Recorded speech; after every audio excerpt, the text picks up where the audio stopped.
that gay male and female adolescents are victims of physical and psychological dating abuse as often as heterosexual adolescents. You should know a red flag of teen dating violence is feeling embarrassed, being put down, ashamed, or feeling guilty. You should know 81% of parents believe teen dating violence is not an issue or admit they don't know if it's an issue. Things you should do to protect yourself if you feel uncomfortable, you should go to a safe place. You should know that girls and young women from the ages of 16 and 24 experience the highest rate of teen dating violence. You should know that a warning sign of teen dating violence is feeling threatened by a partner. You should know you can help a friend by encouraging them to seek help. You should know that a warning sign is isolating a dating partner from their friends and family. You should know that dating violence affects everyone in every community, no matter race, socioeconomic background, or religion. Respect. Hi, I'm Tia, and I'm a freshman at Bell, and we are honored to have Tia Johnson, a former Reynoldsburg student, here to share her story with us.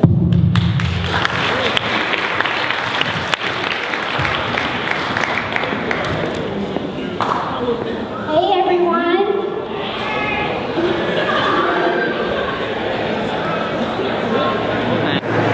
Would you believe me if I said I was absolutely nervous to come out here today?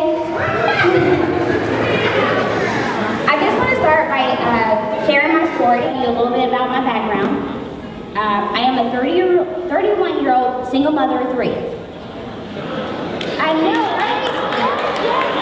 Yes. My kids' age range between, my oldest is 10, I have an 8-year-old, and I have a 3-year-old little girl.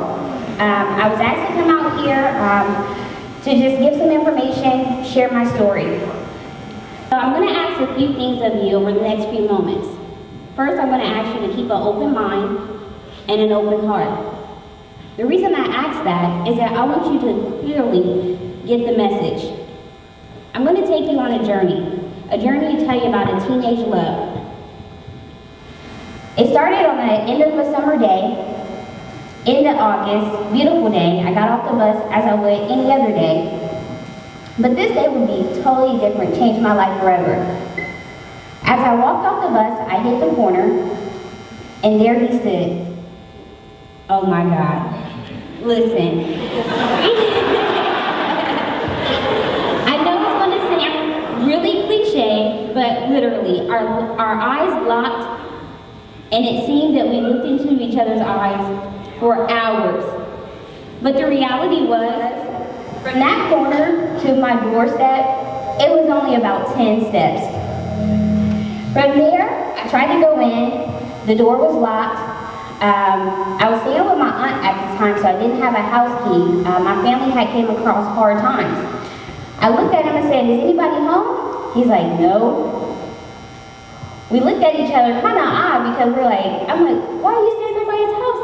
You can't even get in." We bust out laughing, joke, but we took the next few moments to kind of introduce ourselves, and we were inseparable from that day forward, literally. We would get up in the morning, he would drive me to school, lunch breaks, we would share lunch together. After school, we would spend time together, hang out with our friends. And at that moment, we thought we didn't even spend enough time together. Isn't that crazy? We had literally were inseparable. People either expected us to be together, or they kind of knew that we weren't far apart from each other.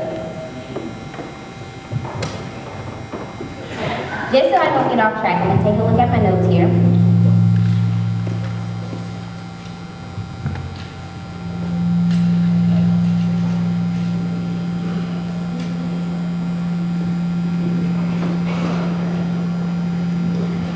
Okay, so the journey still continues. At this point, he had catered to my every needs. When I say catered to my every needs in high school, it was a lot. It was a big deal. Buying me lunch, buying me new sneakers, buying me clothes, taking me to the movies. Things went wrong when he finally said no. I know domestic violence is a huge topic that we're talking about. I'm a pretty small fit girl, right? Well, guess what? I was the one that was abusive.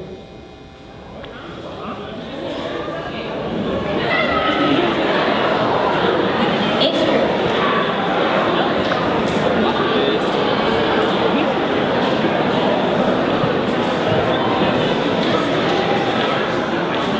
I gotta finish this journey, guys.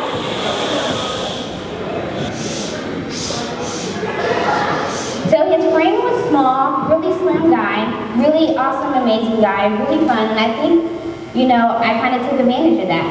He never had told me no up to that point.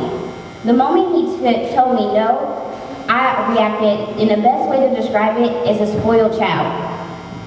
I lashed out completely, screaming, yelling, windmilling him. I mean, the only thing I can remember at that point is him putting his hands up to protect himself.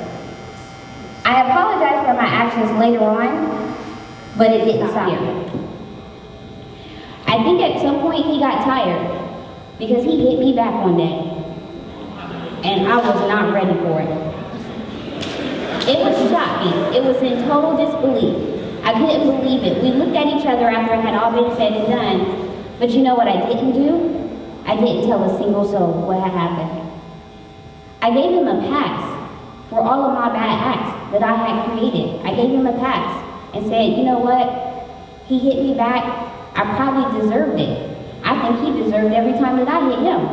But it wasn't right. It wasn't right. It was a total disrespect that neither one of us should have ever crossed that line. And because of that, it affected us later on in my life. The reason I say that is because as we got older, we actually took a path, two different directions. We eventually changed our crowd, started hanging away from each other. It was a breath of fresh air for both of us to kind of get away from each other. But as an adult, he later was charged with domestic violence in his later relationship. And I myself entered another abusive relationship. The bad habits that we had picked up and never got help for, we just continued to carry it along the way. So at 30 years old, I found myself single, 3 kids, and an unhealthy relationship. And I know that the only way that I can actually avoid any of these situations to my kids is to start changing. I had to change myself. I went and got the professional help that I needed. And from there, things just, when I was in a good place mentally and physically, all good things just poured into me. I have 2 little girls, 10 and 8. I never, ever want them to experience some of the domestic violence situations that I went through. So I linked up with Jewish Family Services. I gave them a call, shared my story with them. And through that, my life has been completely different. I find myself where Jewish Family Services have empowered me. They gave me the vehicle to help young others. Share my story. Understand that if this situation sounds somewhat familiar, you know somebody, and if you can relate personally, all we're asking that it's okay. Ask for help. Reach out to a counselor. Reach out to a principal. Reach out to a family member. Just know that change is going to have to start within, and it's okay to ask for help. I'm just going to ask you one last thing before I wrap up. Can y'all do one thing for me? I want you to turn to your neighbor and say, you matter.